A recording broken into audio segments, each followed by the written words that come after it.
এসব আপনি কি বলতেছেন? সে কেন আপনার জীবন নিয়ে সিনেমিনি খেলবে? আপনার সাথে কি তার প্রেমের সম্পর্ক ছিল নাকি? শুধু প্রেম না, গভীর প্রেম।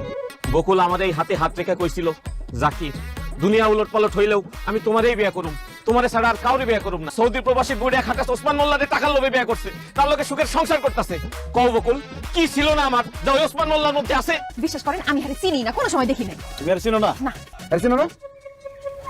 চিনি, তার সাথে তোমার কি সম্পর্ক ছিল? প্রেমের কোনো সম্পর্ক ছিল না। মনে করো মানে সে আমাকে আই লাভ ইউ বলছে কয়েকবার, আমি তাকে ফেরত বলি নাই। বিয়াই, আপনি ওর চোখের দিকে তাকায় দেখেন, ও এখনো আমার ভালোবাসে। এই গাঞ্জটির বাচ্চা, আপনার কোন কালের বিয়ে? তুই আমার বিয়ে করছেন? আপনি বকুলের দেবর না, সেই হিসেবে তো আপনি আমার বিয়াই লাগেন, মধুর সম্পর্ক। তোমার বাচ্চা, আমি ওর দেবর না, আমি ওর জামাই লাগি। আমি ওসমান মোল্লা। আপনি তাইলে দুলা ভাই? বকুল, এটাই তোর জামাই? ও জাকিরের বাচ্চা, এটাই আমার জামাই। ও, এটা তোর জামাই?